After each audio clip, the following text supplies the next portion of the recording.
પ્રકૃતિના ખોળે વસેલું જૂનાગઢ માત્ર ઐતિહાસિક ધરોહર માટે જ નહીં, પરંતુ યુવા ઉર્જા, સાંસ્કૃતિક વૈભવ અને સાહસિક પરંપરાઓના સંગમ તરીકે પણ આગવી ઓળખ ધરાવે છે. રાજ્ય સરકારના યુવા અને સાંસ્કૃતિક પ્રવૃત્તિ વિભાગ જૂનાગઢ દ્વારા સમાજના દરેક વર્ગ સુધી કલા, સંસ્કૃતિ, યુવા વિકાસ અને રાષ્ટ્રીય મૂલ્યોને પહોંચાડવા માટે વિવિધ આયામોમાં સર્જનાત્મક અને પ્રેરણાત્મક પ્રવૃત્તિઓ હાથ ધરવામાં આવે છે. વિભાગની કામગીરી અંગે જિલ્લા યુવા વિકાસ અધિકારી શ્રીમતી એન.ડી. વાળા જણાવે છે કે સંસ્કૃતિ, યુવા ઉજવણી અને સાહસ એમ 4 સ્તંભોને કેન્દ્રમાં રાખીને સમાજની પ્રતિભાને પાંખો આપવા સાથે યુવાનોમાં વ્યક્તિત્વ વિકાસ અને રાષ્ટ્રપ્રેમના સંસ્કારોનું સિંચન કરે છે. સંસ્કૃતિ શાખા અંતર્ગત કોઈ પણ વ્યક્તિમાં રહેલી કલા, સાહિત્ય અને સાંસ્કૃતિક પ્રતિભાને ઉજાગર કરવા માટે અનેકવિધ પ્રવૃત્તિઓનું આયોજન કરવામાં આવે છે. રાજ્ય સ્તરીય કલા મહાકુંભ, લોક પરંપરાની ઝાંખી કરાવતા નવરાત્રી રાસ ગરબા, બાળ નૃત્ય નાટિકા, બાળ પ્રતિભા શોધ તેમજ વિવિધ કલાપ્રેમી અને કલાકારોને આર્થિક સહાય જેવી યોજનાઓ દ્વારા કલાને પ્રોત્સાહન આપવામાં આવે છે.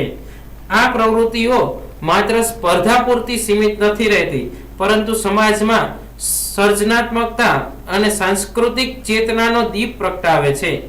યુથ અને સાહસ શાખા દ્વારા યુવાઓમાં શારીરિક ક્ષમતા, નેતૃત્વ અને પ્રકૃતિ પ્રત્યેની સંવેદના વિકસે તે હેતુસર વિશેષ કાર્યક્રમો યોજાય છે.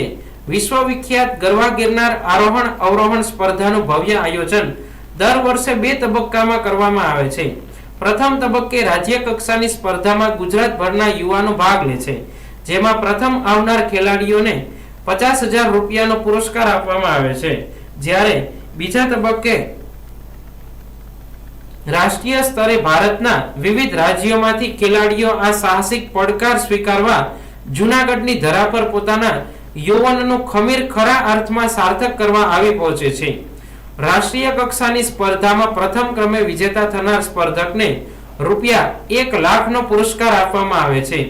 આ સ્પર્ધામાં રાજ્ય કક્ષાની સ્પર્ધામાં કુલ 8,40,000 અને રાષ્ટ્રીય કક્ષાની સ્પર્ધાનું કુલ રૂપિયા 19 લાખની ઇનામી રકમ આપવામાં આવે છે. કુલ 1 થી 10 નંબર પ્રાપ્ત કરનારને ક્રમશઃ પ્રોત્સાહન ઇનામી રકમ દ્વારા તેમનામાં રહેલી કળાને વધુ ઊંચાઈઓ પર લઈ જવાનો પ્રયાસ કરવામાં આવે છે. આ ઉપરાંત 8 થી 13 વર્ષના બાળકો માટે 7 દિવસીય ખડક ચઢાણ કોર્સનું આયોજન કરવામાં આવે છે, જેમાં બાળકો પ્રકૃતિની નજીક રહી સ્વાનુશાસન, આત્મનિર્ભરતા અને જંગલ પર્યાવરણ અંગે પ્રાથમિક જ્ઞાન મેળવે છે. ગિરનારને પ્લાસ્ટિક મુક્ત રાખવા અંગે જાગૃતિ પણ આવા કોર્સમાં આપવામાં આવે છે. તેવી જ રીતે 15 થી 36 વર્ષના યુવાઓ માટે 10 વર્ષીય બેઝિક એડવેન્ચર કોર્સ, યોગાસન શિબિરો અને વ્યક્તિત્વ વિકાસલક્ષી કાર્યક્રમો દ્વારા યુવા પેઢીને શારીરિક અને માનસિક રીતે સશક્ત બનાવવાનો પ્રયાસ કરવામાં આવે છે. ઉજવણી શાખા દ્વારા વિવિધ રાષ્ટ્રીય દિવસોની ભવ્ય ઉજવણી, મહાનુભાવોની જન્મ જયંતિઓ અને વિશેષ પ્રસંગોએ સાંસ્કૃતિક કાર્યક્રમો યોજવામાં આવે છે.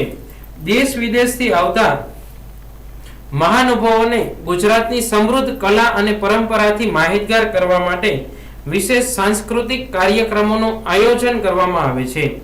રાજ્ય સરકારના યુવા અને સાંસ્કૃતિક પ્રવૃત્તિ વિભાગ જૂનાગઢ દ્વારા ભારત રત્ન ડોક્ટર બાબા સાહેબ આંબેડકરની જન્મ જયંતિને સમરસતા દિવસ તરીકે ઉજવી સમાજમાં સમાનતા અને સામાજિક એકતાનો સંદેશ આપવામાં આવે છે.